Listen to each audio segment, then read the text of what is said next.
some energy on a Wednesday morning here on the airwaves of Q95 FM radio.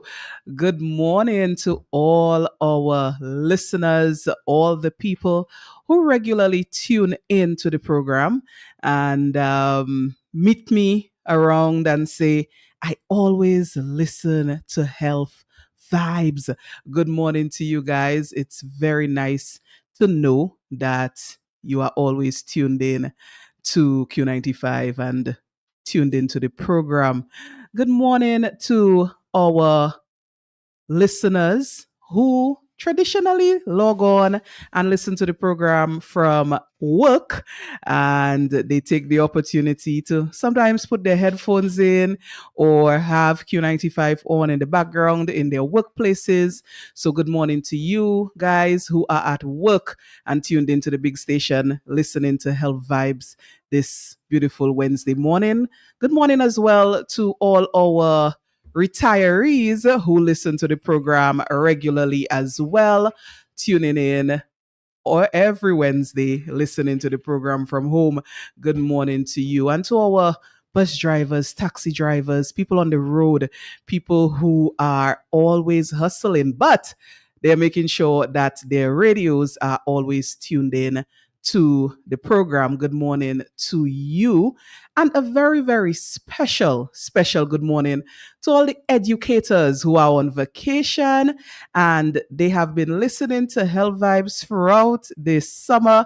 But guess what? It's back to school for you guys next week. So this maybe is the last Wednesday that you are on vacation listening to the program. Good morning to you. So my educators, my teachers, good morning to all of you. This morning, we have a very packed program planned for you. I am joined this morning by Leona. Leona coming into studio now. Leona, good morning to you. Good morning, Trudy, and to all our listeners. I'm a bit recovering, a bit of recovering doing from the flu, so my voice may not be the best right now. And I'd like to say a special good morning as well to Jacinta, who is now struggling with the flu. So we're hoping that she recovers soon. But I would like to say again, good morning, all our listeners. And we are, of course, back to school soon. So all my friends who have been posting on their various teachers' vacations, they're back to the grind now. No more posts for me to lavish about their vacations. So again, great starts to a great day. So we are here with you. I notice our online listeners, viewers, the people who join us on the Facebook page of Q95 FM and the YouTube channel of Q95 FM. I notice they're coming on one by one. So let me say good morning to them. Good morning to you, Natalie. I see you're on with us as you always are. Good morning, Al. I also see you on, and to all the others who haven't shouted us out yet, but they're popping on the live. Good morning to you. Always remember, those listening on radio, that if you are able, you can watch us live on Facebook or on YouTube. Just look for Q95 FM and you can get that privilege. So it is Wednesday, sunny Wednesday, hot Wednesday, and we're here to discuss lots of health important things this morning on the program. This month is a prostate cancer awareness month. And I really want to acknowledge that and start off by talking to the men who are a big population of listeners of Health Vibes.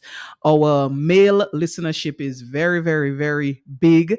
And this morning, I want to talk to you guys particularly. It's Prostate Cancer Awareness Month.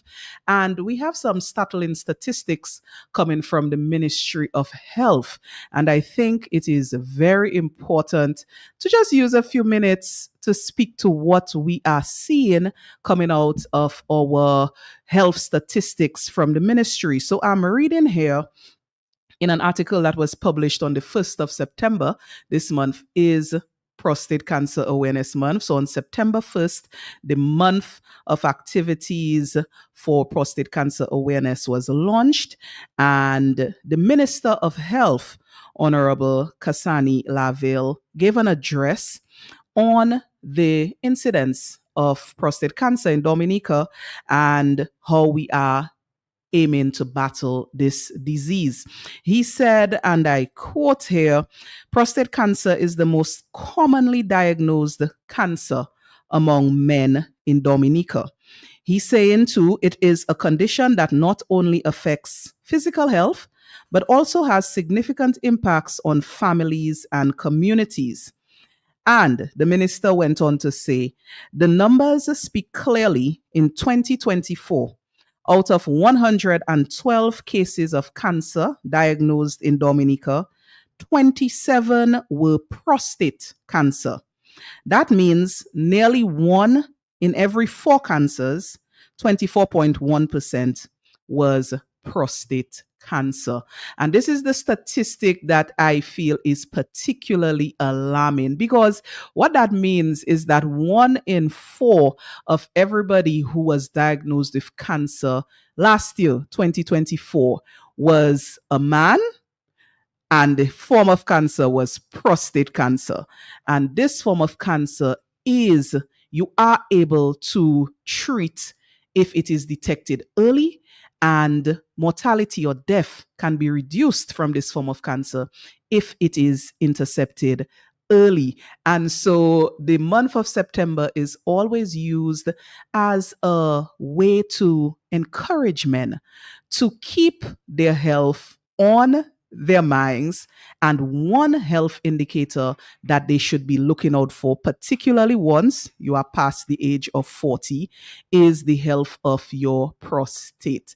Now, a little background. What is the prostate? I I know, anytime this topic comes up, people have certain misgivings about anything to do with prostate testing, because there's just there's certain concepts floating around, and some people are just they hold prostate cancer and anything associated with testing, they hold it in some disregard. So we want to give a little clarity here in the beginning of this program as to what's the prostate. I'll start off with that. What is it meant to do? And for the men are the people who have prostates. Women don't have prostates. So we'll start off by saying it's a part of the male reproductive anatomy. And the prostate gland is a very important gland. It's located below the bladder, and it is located in front of the rectum, and the rectum is the end of the large intestine. It's where feces is stored. So the prostate is at the below the bladder, in front of the rectum, and it passes through something called the urethra. The urethra passes through the prostate, and the urethra is what carries urine and semen, right? So for the men, this gland, it's located below their bladder, in front of the rectum. Their urethra passes through the gland, and the gland produces a lot, about 70% of the liquid component of semen, right? So that liquid that's carrying the sperm cells. And so you can see the importance of a gland like that. It's producing what's important for sperm to be able to be transported. It's located in a very precarious position around the urethra, or the passageway for urine and sperm. So it's an important gland. It's particularly important. And Leona, I feel like checking out this gland and its health is something men shy away from. And I want to give them some courage this morning that they should not be shying away from checking out that prostate gland of theirs. Right.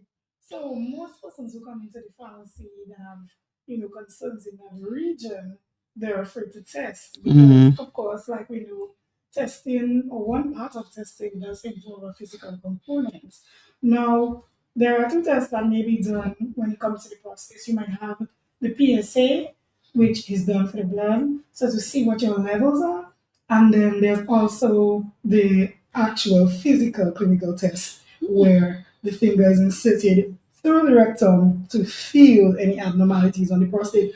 Now, it may seem excessive, and men shy away because that's the area a lot of times most men are sensitive about. Now, why it's important that this test be done is because if there are any physical abnormalities or changes on the prostate itself, that is how it can be felt. So a doctor goes in, and I remember once we spoke about this and we were saying, I don't think the doctor is having any fun doing that either. I feel like it's a quick one and done. It really does not take that much time, and it might be a bit of discomfort for you, but in the long run, it does save you a lot of dollars, a lot of pain, a lot of issues. Now, with the prostate, like we said, you start checking on it from the age of 40. Now, what happens is if you are checking your prostate regularly, you know, you have this test done, you can monitor, we can catch any signs of, let's say, prostate cancer or BPH. So that's it's not cancer, it's benign, but it's where the prostate is enlarged. So we can catch any signs of that early and save you a lot of discomfort. And prostate cancer, it kills so many and it affects so many, but it really isn't a cancer that is as fast as others. It may come in, it may be festering for years. And why it is that it affects so many men and it's causing, this rise in mortality is because we do not get checked.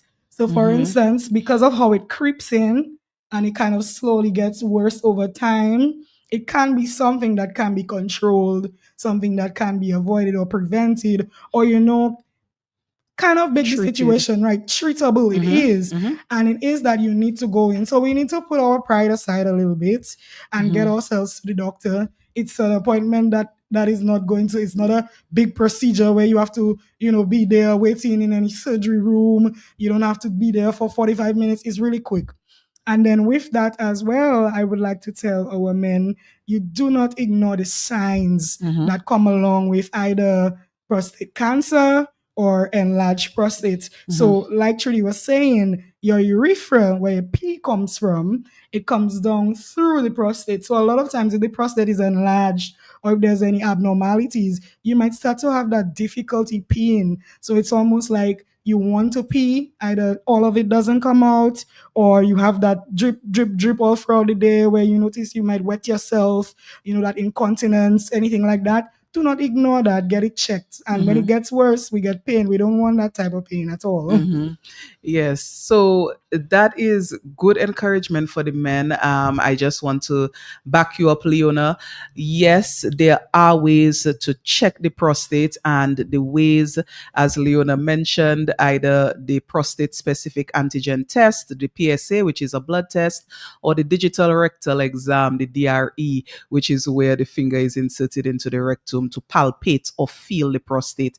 And both tests can be done in conjunction, or the digital rectal exam, if it's done and there are some abnormalities felt with the prostate, then PSA might then be indicated, so you can follow up with the blood test, right? So the men, there are ways and means to check, and we are certainly advocating for that. Two ladies in the house here on Health Vibes. In the past, on Health Vibes, we've brought in urologists, we've brought in prostate cancer survivors to speak to this topic. But this morning, you have the distinct privilege of hearing from two women about prostate cancer and why you should be paying attention to that part of your anatomy and have it checked. And we need our men, right? So we Yes, need of course. you to, take interest in your health as much as we want you to take interest in your health. So of course that your life can be, longer. We can have our partners here with us for longer. So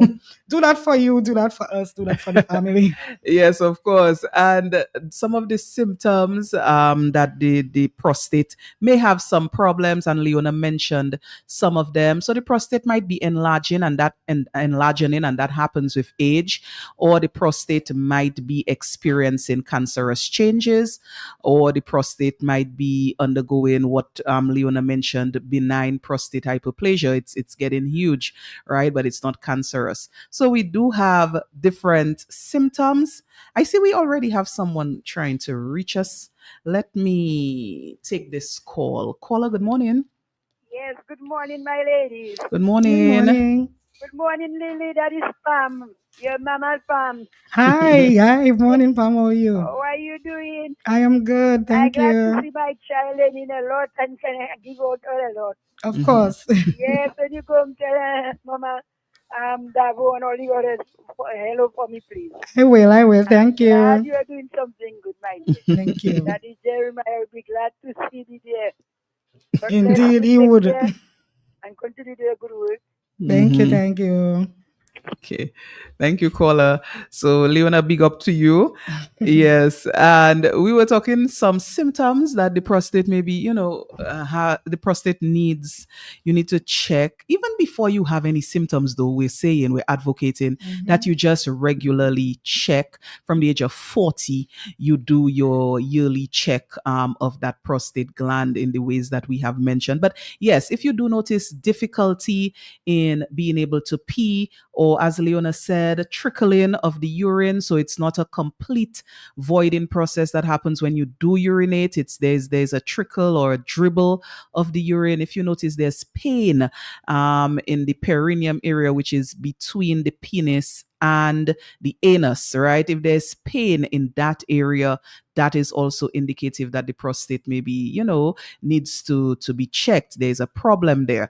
If you notice blood in your urine or blood in your semen, so when you ejaculate, there's blood, that is a very important sign that you should not ignore, right? So if you also have you're starting to experience erectile dysfunction, inability to keep or maintain an erection, all these are distinct signs that the prostate may have an issue and you need to get it checked. And don't be fearful. As we said, there are treatment options.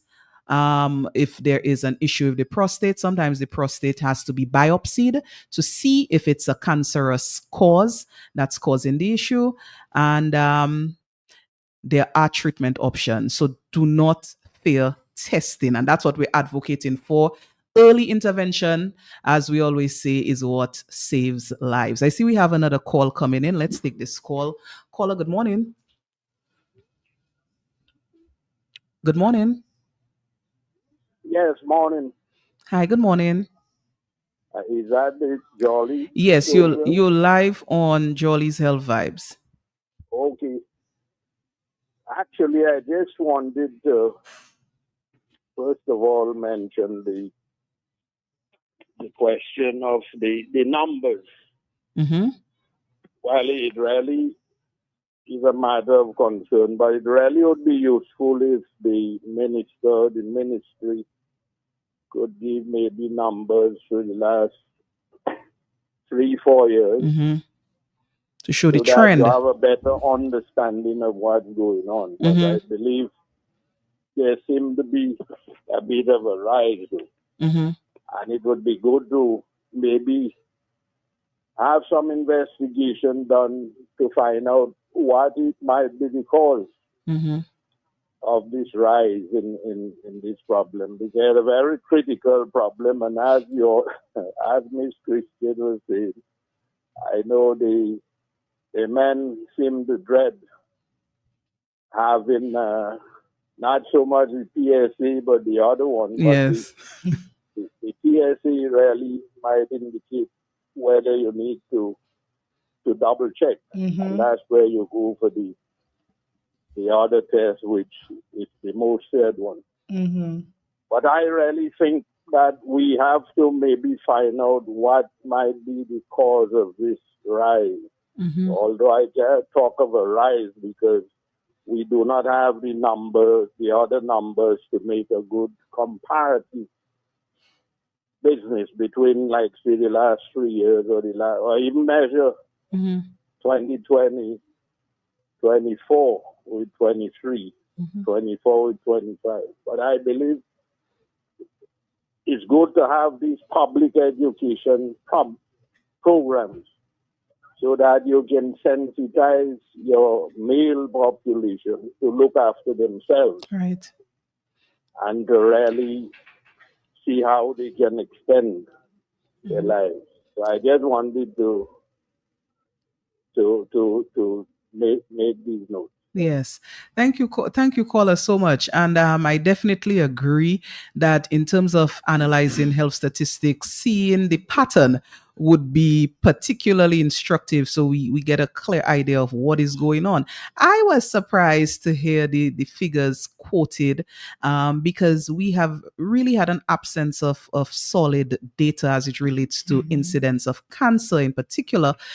We've had on the show in the past president of the Dominica Cancer Society, and there is anecdotal evidence based on what people are saying or what you're seeing, but the actual health statistics has been very slow in coming. So we got the statistics for 2024, and it does seem, as I said, to be a startling statistic. One in four cases of cancer was prostate cancer in Dominica, in a small population like ours. I mean, I feel that's a startling statistic, but comparing the previous years would definitely give us a clearer picture. And I agree with the caller that investigation needs to be done. That's where research comes in as to what is causing the high incidence. Is it truly, as we're saying, a lack of testing that is not causing, but because we are not testing, that we are diagnosing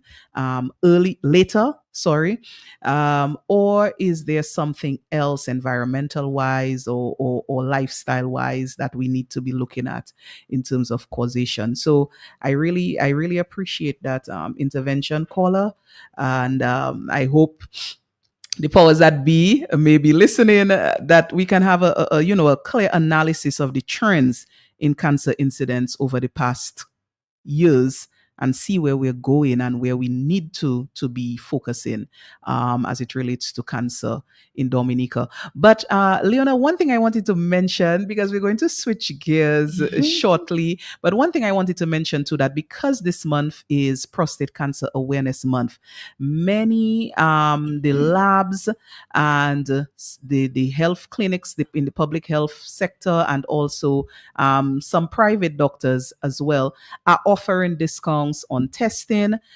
So there are discounts for the PSA, and there are discounts, and they're also encouraging men to come in to do the digital rectal exam. So there's a lot of advocacy going on this month. And so if you've never you've never checked your prostate before, you're over the age of 40, the month of September is a good month to get that done, because all the health services are kind of aligning to help you make that decision easier, right? So September, Prostate Cancer Awareness Month, and we just wanted to start off with highlighting that. I see we have someone calling. Let's just take this call before we shift gears. Caller, good morning. I want to ask a question. If you say somebody would die and have no sleep with prostate cancer or enlarged, is their diet has something to do with it? How they to teach them what they have to eat?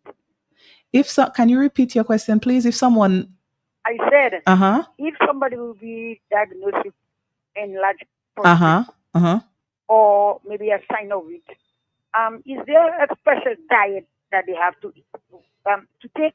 Okay. Because sometimes people, when they're there, they just say something, they give them medication, it's there. But I just wonder if they have a special diet to take to even so that they could be able to manage themselves. Just going eating every food, you don't even know what you're eating. You understand? So I think they should have just as they have the women something. I am concerned these things here. You have diets, what they can eat and what they cannot much eat and eat in there. But I think they should have pamphlets out. I think it helps with a pamphlet. But maybe when people go to there, they pick up the things to watch what is happening. You understand? But women will more put their nose in something. Right. Or is digging. But men don't go, they come, they do their checkup and they go. But they have a lot in the Funkulian Health Center. There's a lot of papers of every kind of sick disease that you can take and study while the time is there. Thank you very much. Thank you, caller. Yes, I don't know of the specific dietary recommendations if somebody has an enlarged prostate, but I do know that there are dietary changes recommended if somebody, for instance, is diagnosed with cancer. I do know that diet does play a role in how you treat and how you approach curative care. So I do know that there are dietary modifications that a patient would be advised to make. I don't know what they are specifically. We can follow up with that possibly on another engagement, but I do know that that is something that's recommended. I will say though that when we think of preventative measures, a lot of the prostate supplements that you will see are herbal stuff. So for instance, when we talk about things like the saw palmetto or the pumpkin seeds, so they add a bit of benefit to the health of the prostate generally. So you can use that in a preventative sense, you can use that as a supplementation sense if you do have an enlarged prostate, but not, of course, with the direction of your doctor. But a lot of the things that we have supplement wise for the prostate are things that you can find and implement into your diet. So I know right now a lot of us, we like pumpkin seeds now, these kind of things, we like the breads with all the different things in there. The grains, yeah. Right, are one of those. So it's stuff from the natural environment that is studied and made into these type of supplements that support men's health. So I mean, we have the internet right now, which I think we don't use enough for those good purposes, alongside, with the healthcare providers, the pharmacy, the pamphlets, all of these things that we can get a lot of useful information from. If you are indeed diagnosed with cancer, like Trudy said, at this point, you would have to have that regimen given by your doctor because of all the different things that are going on with your body, your system, and indeed the condition itself.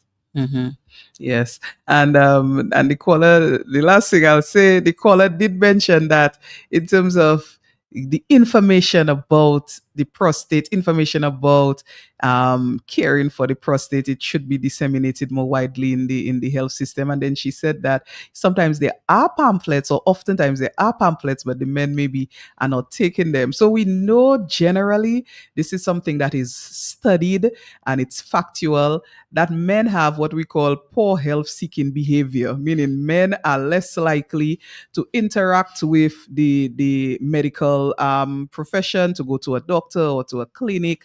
They rarely do so until it is an extreme situation. And so in terms of health education, that too is more difficult to bring forth to men just because of their health seeking behavior. And so with that being said, the last thing I'm saying on this prostate cancer issue is, ladies, it is therefore your task, your duty, your obligation to help the men by giving them the information that you may be receiving, because your health seeking behavior is better. You go into the clinic, you go into the doctor, you listen into Health Vibes, and you need to, alert the men of some of the things that we are saying are critical for them and their health. So I'm giving you ladies right here on the program the stewardship to get the men on board. You might have to hold their hand. You might have to bring them in if you have a partner, a husband, a boyfriend, a brother, an uncle. You might have to say, hey, today we go in to get your prostate checked. You grab his hand and why? Nukale check prostate too. Right? And encourage them. That is how we support each other. And so, ladies, I really want to put that call out to you to help the men and get them on board with this prostate check-in that we're saying is so critical. So we're going to change gears. We're going to take a break. And when we come back, we have something else lined up for you. So please stay tuned. This morning feeling real sick. I had the intentions to call in sick, but I end up in Jolly's pharmacy. And don't in the street, I listen some my immune system. Me feeling fit and strong now. I'm ready to work and call any mission. If you see me forget, Jolly's pharmacy is number one. Jolly's forget. We cater for everyone. Jolly's forget. The immune system. Jolly's forget. Yo, Dominic, it's about Father Box. Whenever I'm in town and I'm feeling down, I head to Johnny's Pharmacy. They boost me up real quick. Johnny's Pharmacy, leading the way in healthcare. Oh, and in the same convenience, make a big difference. Then you can trust me, I know just where you should be. That is JP Mega. The one-stop shopping, Dominica, nigga. You could be shopping and having fun. Shop if you're not with your social. It's a to everyone. What a happy place. Oh, JP Mega. The one-stop shopping, Dominica, nigga. You could be shopping and having fun. Shop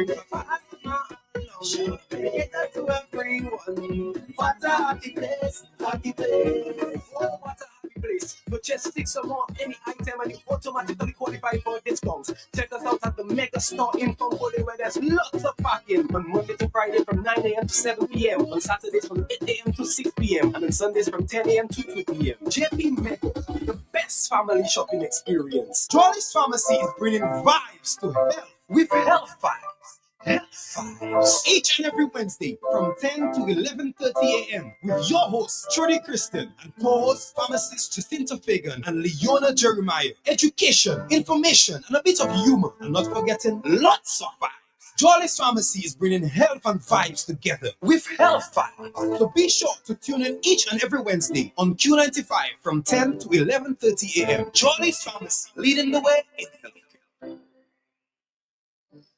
Introducing Johnny's Pharmacy, brand new website, www.johnny's.gm. It's your time to jump the line. Shop now at johnny's.gm and have your items delivered in the comfort of your office. No more standing in line. No need to use your lunch hour to shop. Hassle-free shopping, safe and secure. Johnny's.gm features rush delivery, 1 hour. In-store pickup, regular delivery, 5 p.m. Cut-off time, 4 p.m. It's your time to jump the line.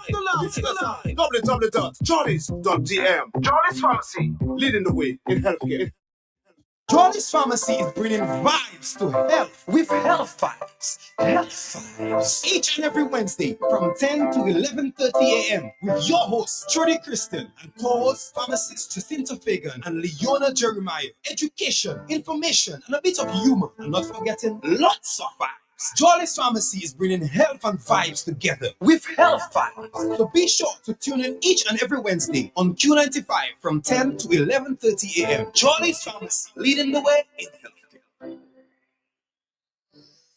Introducing Johnny's Pharmacy, brand new website, www.johnny's.gm. It's your time to jump the line. Shop now at johnny's.gm and have your items delivered in the comfort of your office. No more standing in line. No need to use your lunch hour to shop. Hassle-free shopping, safe and secure. Johnny's.gm features rush delivery, 1 hour. In-store pickup, regular delivery, 5 p.m. Cut-off time, 4 p.m. It's your time to jump the line. www.johnny's.gm. Johnny's Pharmacy, leading the way in healthcare. And we are back with you. This is Health Vibes, of course, and you are tuned in to this Vibesy Health Talk Show that you love to tune into on a Wednesday morning. I know that our regulars do love to tune in. So it is the month of September. September means multiple things. September means it's the peak of the hurricane season. There's that. September also means you're approaching the last quarter of the year, or the last third of the year. And September also means for us in Dominica, back to school. That is when our young people return to the classroom at all levels, preschool, primary school, secondary school, and tertiary level, the college. Everybody is going back to school. Most people, September 8th is the date. That's next week, Monday. And we are in prime preparation mode for back to school. Educators, but parents. No, neither Leona nor I are parents. Did I say that correctly? Right. Yes. Leona And myself, we're not preparing any child to go back to school, but we do know there are lots of parents out there in that preparation mode. And I cannot imagine the level of stress. Because, Leona, not only do you have to prepare the children for school based on their what they need for the academic aspect, so their books, their stationery, all of that stuff that they need, but you also have to prepare in terms of what you're feeding them. You also have to prepare in terms of their health and safeguarding their health for them to have an optimal school experience. So parents have a lot on their mind, and I know amidst all that, they also have on their mind the amount of money they have to spend. Yes, the amount of money they have to spend to get their children back to school. If you have one child, it seems to be a big task, much less if you have two or three or four. So the higher the number, the bigger the task. But we're here on Health Vibes this morning to answer some questions that parents may have about preparation for back to school that they can do from the pharmacy perspective. What is it that we have at Jolly's Pharmacy that can prepare them for sending those precious children of theirs back to school?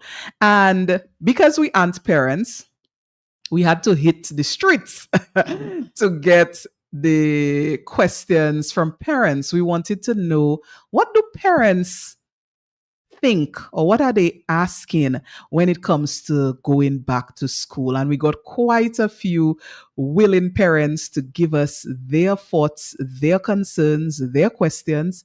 And this morning we're going to be tackling those questions one by one. Leon, I think we'll call it Health Vibes Hits the Streets. Yeah.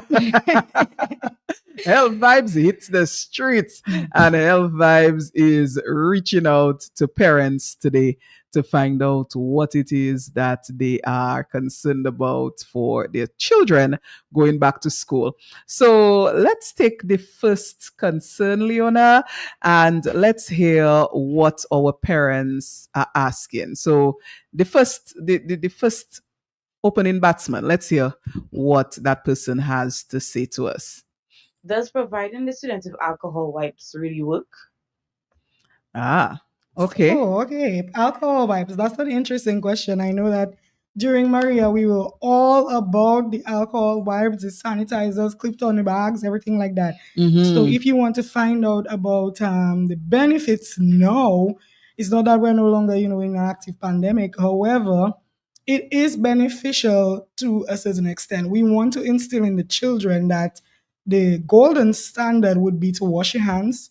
So as often as they can, in terms of, the hands being dirty, or if it's physically soiled, so you can see that the fingers are dirty, there's dirt on there, there's anything on there that you can visibly see, it's advised that you wash your hands. However, when we talk about alcohol, so sanitizers or the alcohol sprays or even the alcohol wipes, it is beneficial for you to clean in between.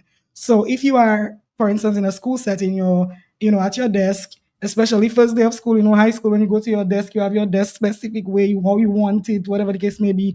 You can get your wipes, you can sanitize your station, so they can sanitize their sitting areas, they can sanitize their desk, they can have their wipes as well in between classes. If you're sitting, you can sanitize your hands if you need to, because when we're in class, we cannot get up, and go to wash our hands every 5 minutes. So the sanitizers and the alcohol wipes are beneficial for those portions. So it's definitely something that you can add on to the backpack when you're going to school that would help with that regard.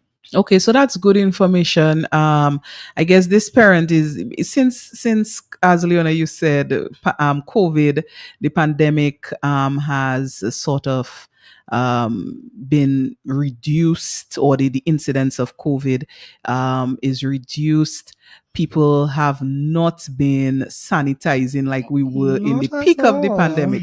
But you're saying that it is a good idea to work with those alcohol wipes? Of course. Yes. And something you mentioned earlier, we were talking about all the things that September means, and September also means cold and flu season. Oh, yes, that is true. If we teach our children about these guidelines and these health behaviors where it comes to your hands and sanitizing your hands and spreading of germs, then we can also help to curb, the cold and flu spread. So we want to teach them the importance of sanitizing not only their hands, but their desks, their seats, that kind of thing, and also washing their hands as golden standards. So we help to prevent the spread of those germs. Nice.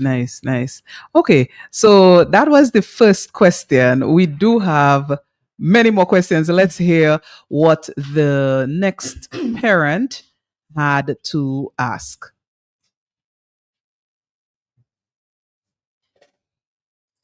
If I give my son multivitamins every day, would he be healthier? Or do you suggest fresh fruits every day? Or should it be a combination of?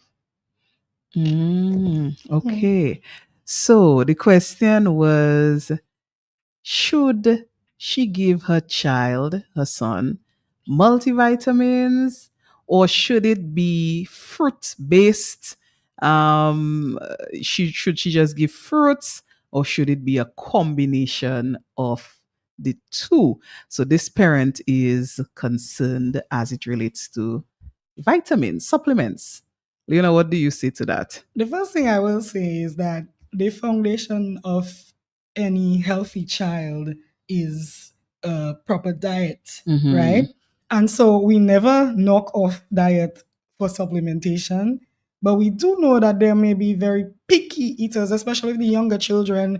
They might not want to eat the broad variety of diet options that we need to give them. So they might not want any vegetables, and they do need what they need from those vegetables. You get your iodine, you get those things from your vegetables. So you can supplement otherwise. However, a balance is good. You always still try to make sure that they eat, physically on their plate, they eat the items that they need in terms of the nutrients that they need. And of course, when you have fresh fruits, you get some fiber in there. A lot of the young kids have a lot of gut issues.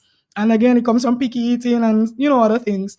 But you have children who may be suffering from constipation, or children who may be, having gastric issues. And fiber is a good thing in terms of helping the digestive system. So you want to get your fresh fruits as much as you can. But for those who do need supplementation, a multivitamin is a great option. And today we have a few options that we can probably just show you for those who are in the live. So one of them would be the Bell's Children's Multivitamin Tonic. And that gives you a wide array of the different vitamins that a child would generally need. You get your vitamin C's in there, you get your vitamin D, you get your vitamin B's, which will help with energy and basically the everyday growth and development of that child. So don't knock off your fruits.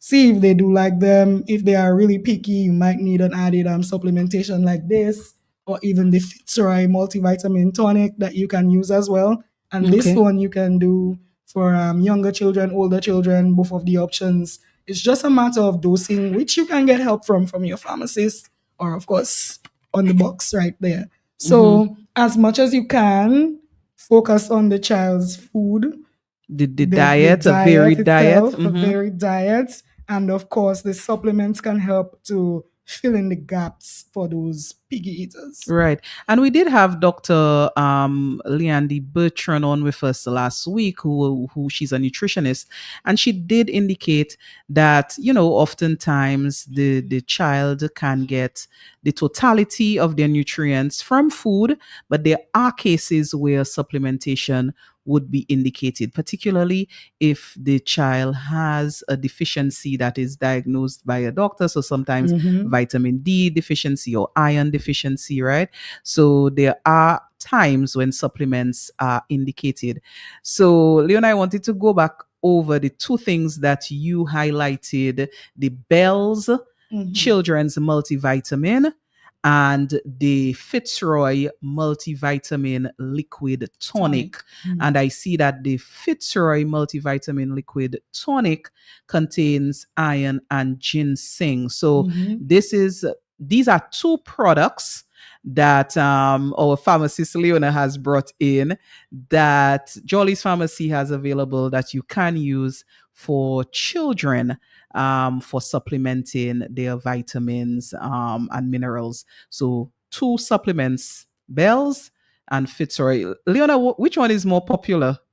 I will say, I believe that the Bell's Children multivitamin has increased in popularity recently. Okay. That's one we note. But what I will say though, the difference between them, if we're talking younger children, so the Bell's works for 1 year and up. So last week we spoke a little bit, I believe last week or was it week before? We spoke a little bit about vitamins for younger kids. Mm-hmm. So we addressed that. So right now, from 1 year and up, you can do the Bells and the Fitzroy. If you have a large family, so we know sometimes we have 4 children and then we have mom and dad. The Fitzroy can be used for the children and those as well for the adults. Ah, So it okay, would be a good okay. option to have at home to use for everybody if that works better for you as opposed to having 5 different multivitamins for all of Okay. you. Mhm. Okay, so the Fitzroy multivitamin tonic, it can be used for the family. Yes. Yes. Okay. All right. So that's useful.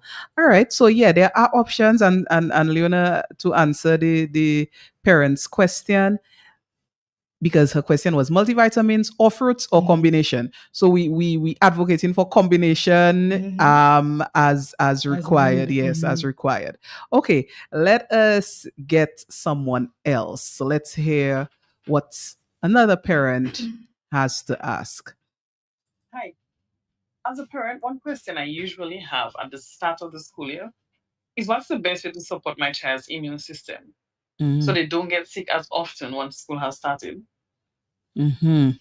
And Leona, I must admit to our listeners, when we, as I said, when we hit the streets, when we started asking people to submit their questions, this question about immune boosting was very popular.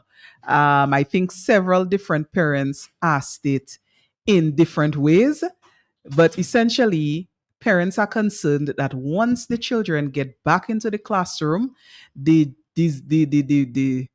viruses begin to spread like wildfire, and the children start coming home with their coughs, their colds, their, just getting sick, particularly the little ones, those at preschool, that maybe can't manage their hand washing hygiene as well as older children can, and they're touching each other. One child is sick, and then before you know it, the entire group has the ailment. So this parent is concerned about that increase in getting sick when school starts. How do you boost immunity? Right. So I know, like we said, that was the number one question. And so when we talk about immunity, again, September, we're all together again, and the prevalence of the flu goes up.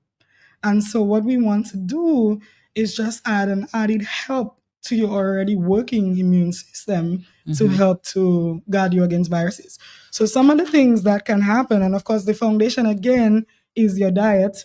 So you want to make sure that the child is getting adequate vitamin C, zinc, all of these good things from the diet, and then we can do a bit of bonus with our supplements. So we have supplements like, of course, the first one we think about is vitamin C. So we have again in Bell's, which is a very popular one too, in the vitamin C syrup. Now, for the younger children, they might not like, we have a lot of options actually. This one is nice because it's orange flavored. So a lot of children, they tolerate orange really well, and that is the vitamin C in the syrup. For those children who prefer gummies, from the age of 3, we have the Haliboraz Softies, and that's the vitamin C immune support. So these are in some nice gummy options. They can take a gummy a day. Of course, I want to highlight that whatever medication we have in our house, we store them properly away from children because they often mistake, vitamins for candy. So we want to make sure that whatever we do, whether it be multivites, whether it be cough and cold syrup, that we store them properly. Just saying that. But the gummies are available for children from 3 to 12 who prefer the idea of chewing a gummy, and so long as they can chew as well.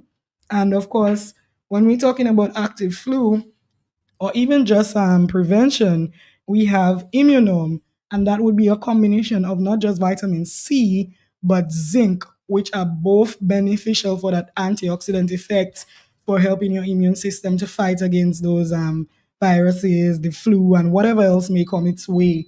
So those, I should say, sorry, are one of the choices, or some of the choices that you can use, that you can get available at the pharmacy to boost your child's immune system.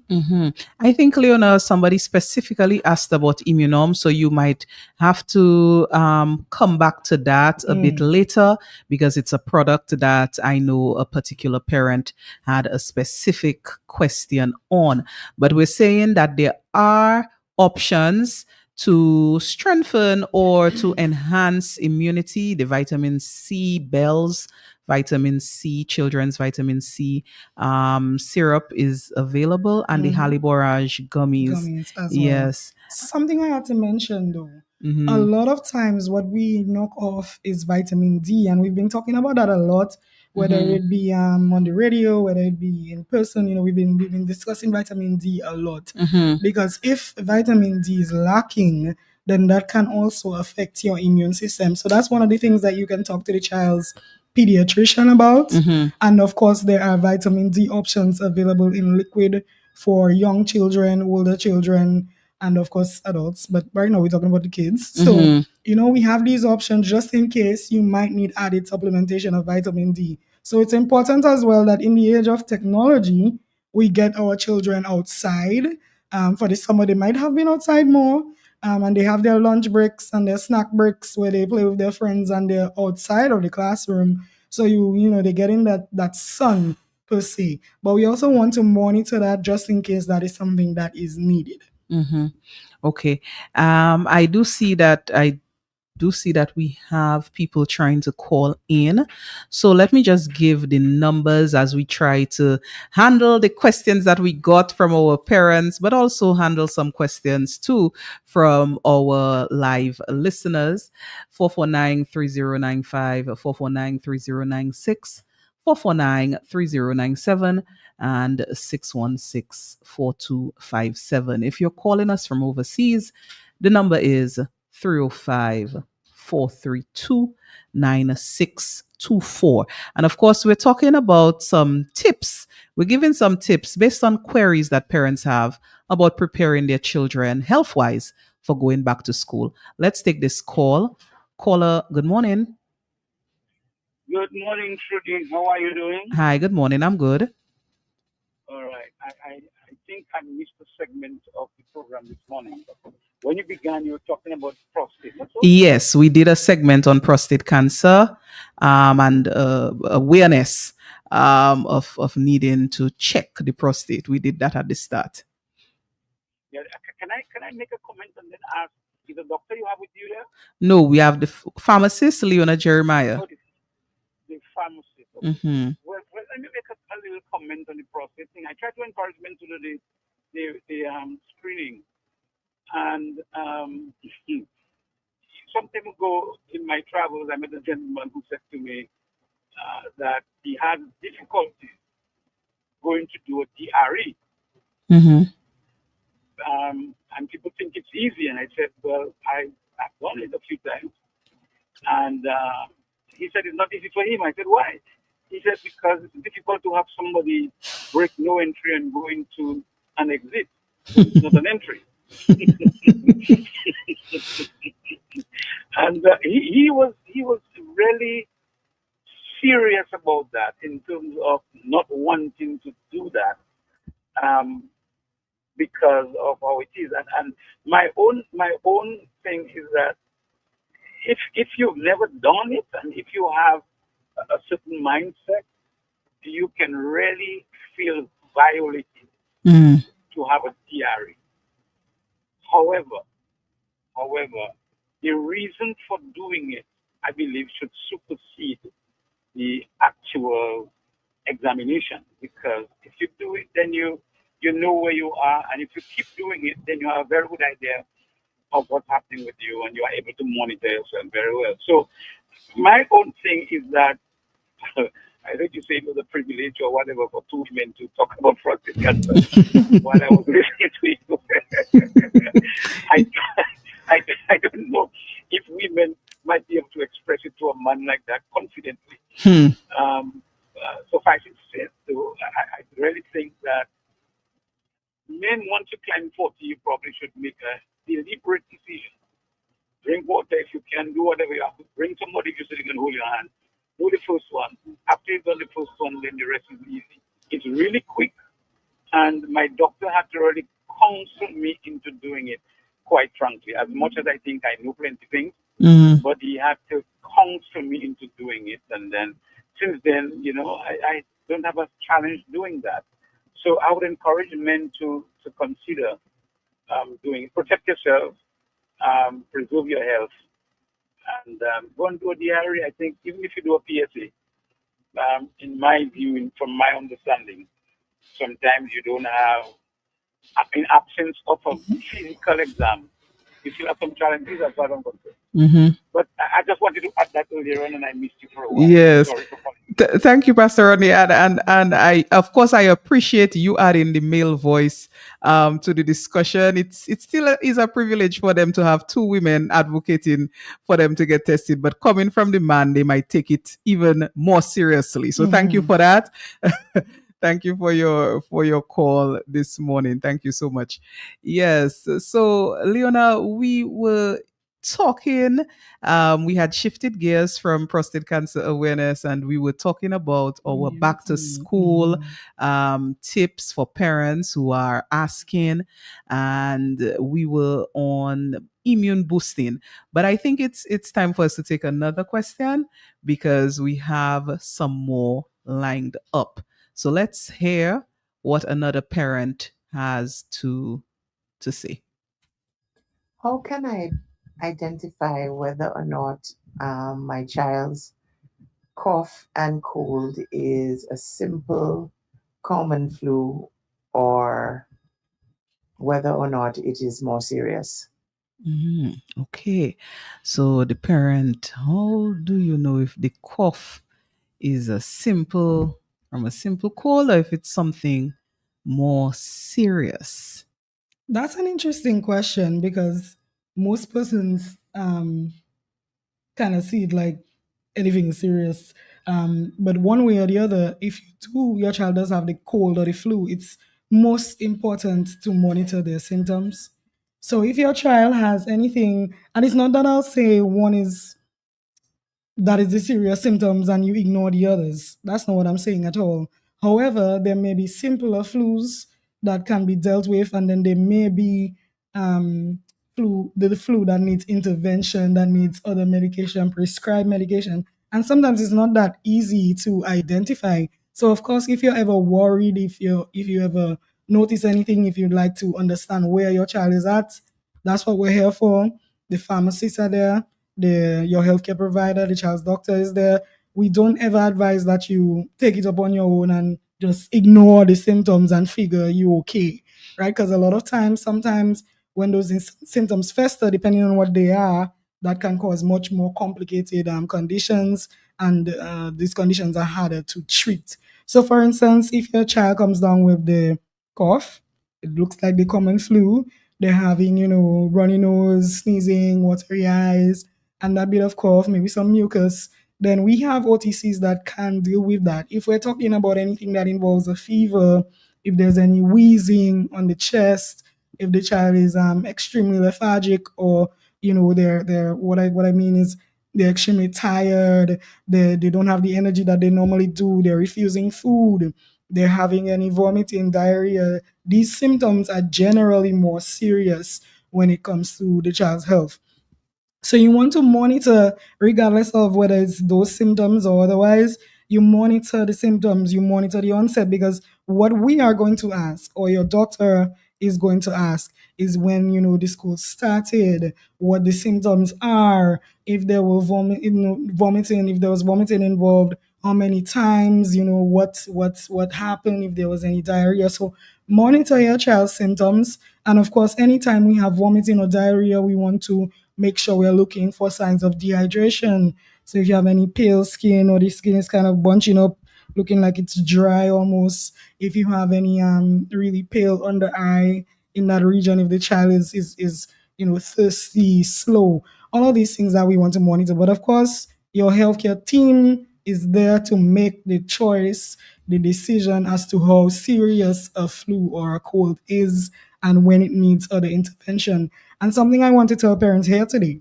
so we understand, a lot of times when children contract the flu or the cold, it is viral. It is a viral infection, and there's not any other bacterial infection alongside with it. So we get a lot of patients who come in and they're like, they want to get some Antibiotics? amoxicillin because their child had the cold, and last time they had amoxicillin for their child for the cold, so they figure, we can just get some amoxil.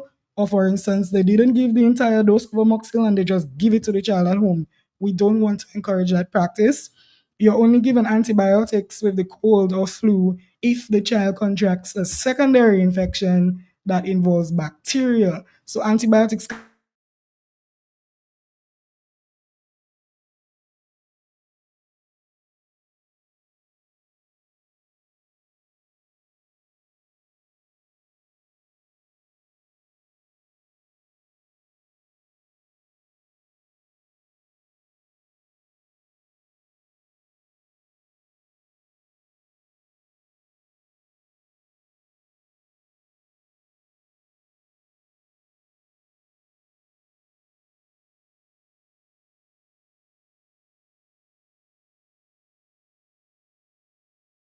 what children call immunome.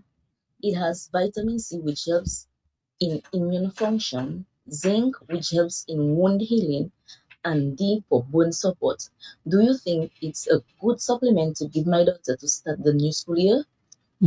Well, it almost comes to the same thing when we're talking about boosting the immune system. So she broke down the item as we would, but essentially the vitamin C and the zinc, the antioxidant effects, they help the immune system. So it's a good option, and everybody kind of has a medicine cabinet at home. So there's some things that I feel that you always have on hand. You have a little Benadryl, you have a little paracetamol at home, maybe some Cocodamol, and you use it if you need to. So the immunome is one that you can add to your at-home medicine cabinet to have if your child does contract the cold or the flu, or if there is, for instance, a lot of time when there's cases of a bad flu or whatever it is, the teachers inform the parents and they will tell you, if your child is sick, leave them home, etc. So you have an idea of when there's somewhat of outbreaks at the school with the cold and the flu, and then you can use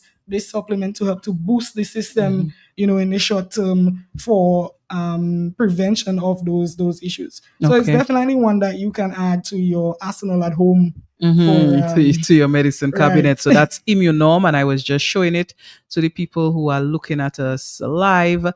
So Immunome, and it's also adults can also use it As well, as yes. well. So good idea to just have that in your medicine cabinet for if the event arises. Okay, let's take another one. Let's take It often seems like children are perfectly healthy during the summer months and immediately get sick when school reopens. So, what is the best way to boost your child's immune system when they're getting ready to head back to school? Okay, Leon, I think you've addressed that in terms of immune boosting, and we just spoke about Immunome Yeah. earlier on. You spoke about the Bell's children's vitamin C and the Haliborage gummies, and so we've spoken about immune boosting. But as we said, quite a lot of people had that question. Yes, so quite a lot of parents concerned about children getting sick as soon as school reopens. There is one thing though I will add that would help with the immune system, especially if it's in preparation for school. We don't realize how connected our stomach, our gut, our digestive system is to our immune system, our brain, our cognitive function, all of that.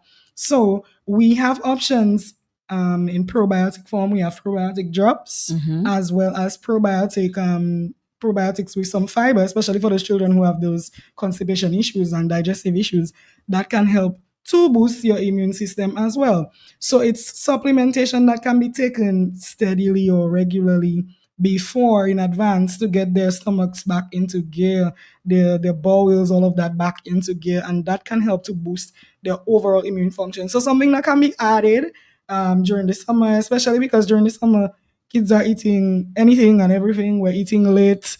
We're, outside a lot. And for the younger kids, you don't know what going into those mouths sometimes. So, if we have anything that affects the gut flora in there, affects that system, we can get some probiotics to start taking in advance to kind of get their systems back on track and to help with their immunity. So that's one of the things that we can do to help with that. Mhm. And additionally, it is a good idea to reestablish, if that has been lost over the summer, a proper sleep schedule for the children, because being well rested is also critical for the immune system to function optimally. So if the children have been staying up all night long during the summer, they gaming, they on their devices all night long, and school is here, and they are approaching a very active period, which is school, and they're tired. They're not sleeping, they're staying up late. We need to reestablish proper sleep patterns for school time, particularly because the sleep also affects the overall health of the child. So the child needs to be getting adequate sleep. So the immune boosting, not only products as we have highlighted with vitamins in there, but also just patterns of behavior as well. So sleep, and as Leona mentioned, your digestive system, taking care of that. That is also important. Okay, so let's see if we get something else. Let's get another question going from a parent. The question is, what supplements can be used to increase overall student or child health? Also has a benefit of increasing brain functionality. Are there any supplements that can help with this? I like this one. Yes. And I've heard people ask that before. You want the child to function up. You want the child to be acing, right? acing their exams and so on. What can help them cognitively? What can help that brain function? So that's a good one. Yeah, and of course, how our children perform now kind of is the foundation for their adult life. So you want to make sure that you give your child the best possible start or opportunity, for that growth and development. So some of the things that we have, and we're talking about children as a whole, but for this one, I'll break it down into younger children and older children, because we often forget that we have children in high school that may be undergoing, their fifth year. They're under, that stress and strain, and all of these things can affect how they perform. So some of the options that we have when we're talking about the younger kids, we have the Haliborage Omega-3 DHA Brain Support Liquid. And with this one, what we really want to look for things when we talk about brain support, we want to make sure that we look for vitamins that have omega-3s in there. So the omega-3s comes from the fish oil or the cod liver oil. I know some of us, we for sure grew up on cod liver oil. I grew up on cod liver oil. So these are the things that you want to implement to help with that cognitive focus and balance and growth. So the Haliborage Brain Support is one that you can use for children from the ages of 3 to 12. And it comes with the vitamins like vitamin C for the immune system, vitamin D, vitamin A, and of course the DHA, which is, the important thing, DHA and EPA, which are the important fatty acids that are found in the fish oil and the cod liver oil, or your omega-3s. So many of those formulations come, we have different formulations. So we have this in the liquid form, and of course we have it in the gummy form for children as well as teens. So one of the teen options that we have is the Haliborage gummies, and you'll notice it says we have two types. So you'll notice there's the one that says omega-3 multivitamin, which can be used for younger children, and then we have the teens omega-3 and multivitamins, which can be used for the ages of 12 and up. And with this one, we get a combination of not just omega-3s, but a full multivitamin range. So if, for instance, your child has difficulty taking the cod liver oil, the supplementation, they can get it in a gummy form where they get both their cod liver oil as well as their other multivites that they can take for that cognitive function. Mm-hmm. Yes, you can also get omega-3s in one of our popular supplements, the 7C's multivitamin syrup.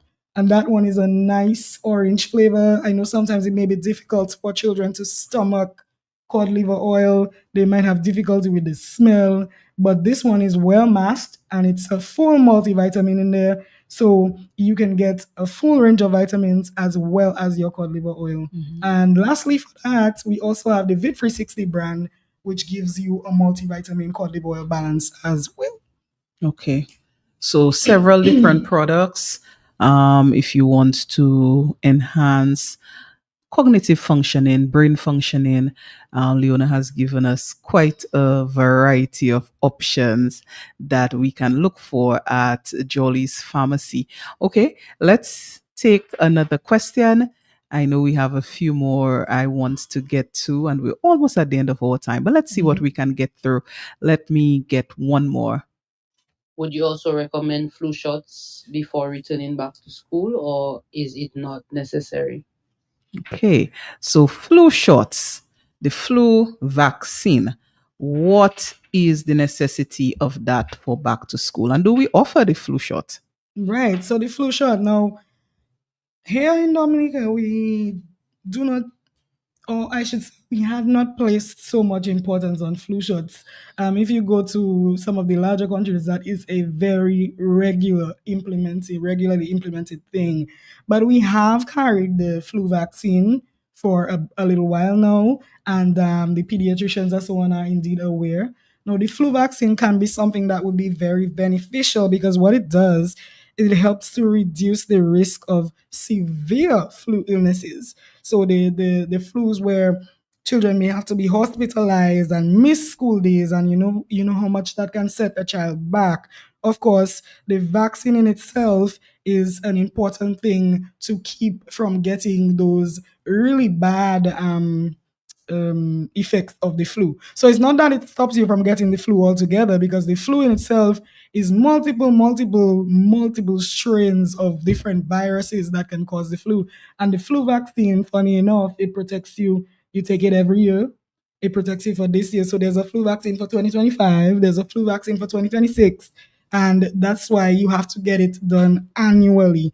So it's something that you can speak to your doctor about, because importantly, it not only protects your child who takes it from getting the bad effects of a flu, but it also provides herd immunity. And what that does is, when enough of the population is vaccinated, it does protect other persons who maybe have conditions that cannot get vaccinated, or of course newborns, and then it might lessen the likelihood of really bad cases of the flu, etc.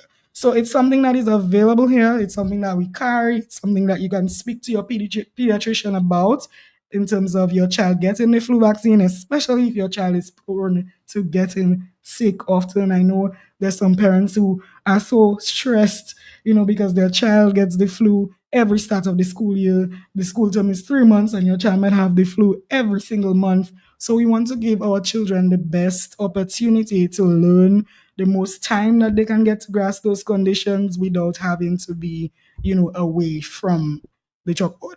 Mm-hmm. Okay, so flu vaccine available, but pediatrician consulted as to its utility for your child. But the flu vaccine, which we hear about often in the United States, for instance, but it is available here in Dominica for children and for adults if you so desire, or for children if the pediatrician so recommends. Okay, let's try to take two more. Before we have to wrap up. Okay, so I think the first thing would be, why do you recommend children get vaccinated? What is the reason? And does vaccination really impact the child? Is it necessary to go back to school? Okay, so Leona, you started off with that one as it related to the flu vaccine, and I will just add, because this question is also falling in line, is vaccination necessary? Now, there is a vaccination schedule that is recommended for all citizens to follow, children included. The Ministry of Health has a recommended vaccination schedule, and the vaccines are given for things like hepatitis A, and also for measles, mumps, and rubella, polio. There is a vaccination schedule for some of these diseases. So, is the vaccine necessary for going back to school? I will answer yes, because the Ministry of Health and the Ministry of Education do have rules for school attendance that are based on vaccination in the regular vaccination schedule. So, not vaccines that are not in the schedule, but the vaccines that the Ministry of Health has said is on the schedule. So that is necessary for school. And we spoke to the utility of vaccines, Leona did, in creating herd immunity, so that protection for people overall. Now, in terms of a further discussion on vaccines, we can maybe do that in a subsequent program, because there are so many different vaccines that we could be talking about. But based on the law, the vaccines in the vaccination schedule of the Ministry of Health, those are definitely required for school attendance. Okay, so that's what we'll say for that. Let's see if we can get something else. Today, my child is about to start to Dominica State College, and because of the times of their classes, they have to leave early in the morning, unlike when they were going to primary and secondary school. So I was wondering if there's any advice you can give for a parent whose child has to travel long distances and suffer from travel sickness and is unable to have breakfast before they leave the house. So the children who will be coming to school from a far distance, and they have to, do that early morning drive, and they may suffer from motion sickness, which interestingly we did talk about 3 or so weeks ago with Dr. Irvin Pascal, who we had on the show at that time. But yeah, what is there for them? Okay, so that's a very nice question. I think it's different, and I think it applies to a lot of children when we're talking about state college, because we're coming from all over the island. So one of the things that you can try, seeing that the child is, well, once it is that the child is indeed traveling early in the morning, they may have to adjust their breakfast schedule somewhat to accommodate, the motion sickness. However, there's things like Gravol or Meclizine. Well, the Gravol make you drowsy. So if they are going to class, I would say Meclizine instead, because it's a non-drowsy option that you can get to take before you go on the trip. So at least half an hour before, so it does not give you the motion sickness effect. So with that, if you do opt to take that option, then the child should be able to eat before they leave home. If it is that it's too early for them to eat, because for me myself, early in the morning, I can't eat that early. If it is too early for them to eat, we always try to instill in our college students a prep, a meal prep type of mindset. So it's almost as if you prep your snacks, like you're going back to primary school when your parents would prep your snacks. So you prep your snacks, you prep your breakfast. And so what you can do is take your tablet to help with that motion sickness, and then opt to get to school in a way that you can have some breakfast before your first class, because you are getting in really early. So there are options that you can get to help with that. And if, of course, there's non-tablet options, for instance, they can get the menthol crystals that might help a bit in terms of soothing the nostrils if it is that the dizziness is caused because of your sinuses blocked up, or the early morning, affecting that, and could be causing that that nausea and upset feeling. So some of these other things that we can use, or peppermint tea, these things kind of just calm the system before you get out on that journey. Okay, so yes, for motion sickness, there are options, non-drowsy options that the child can take. We didn't get to some of our other questions. We did have some interesting questions lined up, but our time has unfortunately run out. I just want to let me just press the let me just get one more. Let's see if we get one more. Just before we close, Leona, we have to do this very quickly because our time is up. So let's just get one more. Hi, guys. My daughter's allergies always seem to flare up right at the beginning of the school year, where her eyes get real red and puffy and it itches. And she's also stuffy. What would you recommend to help her feel better? Okay, so that sounds like an allergic response. So naturally around this time, sometimes, especially if you're traveling early, you have flowering plants, anything that may be triggering an allergy, and that can be a bit discombobulating to a child. So what you can do is opt for a non-drowsy antihistamine like cetirizine or loratadine, and that can be available or is available, I should say, on our OTC shelves, and that deals with the sinus effects that they get, as well as the watery eyes, runny nose, all of the allergy symptoms in itself, and provides a clear day for that child. Okay, so it is now 11:39 a.m. We have, gone into some extra time here. So we're going to wrap up now. Of course, if you have any further questions about any of the products that we have spoken about this morning, feel free to ask at Jolly's Pharmacy. Your favorite pharmacist at the pharmacy, whatever branch you go to, would be able to assist you if you need some clarification or if you want a further recommendation for any of these issues that we have brought up.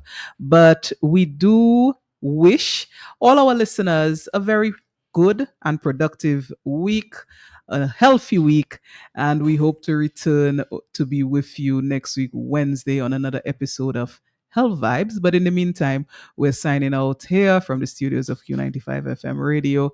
Leona, until next time, we're gone. Indeed. Truly, one thing I want to leave our listeners with is something that benefits all schoolgoers. Get your dewormers done. I know a lot of you have come in to get them. We have it in a liquid form, so that would be the albendazole suspension. You can ask about the parameters where it is that age is concerned for your child, but it's something that's recommended by the World Health Organization to be done either yearly or every 6 months. So it's usually something that we ask parents to do at the start of the flu season, and that is to prevent from any serious infection where worms and parasites in that regard are concerned. So of course, that is something that benefits all of our children, and so we ask you to get it done before the school year is in full swing. And thank you to all the listeners today. We wish we could have shared more with you because there were a few questions that were left out, but based on the information, I think we have a very good idea generally of back to school where the health and the vibes is concerned. All right, goodbye. See you next week. Jolly's Pharmacy is bringing vibes to health with Health Vibes. Health Vibes.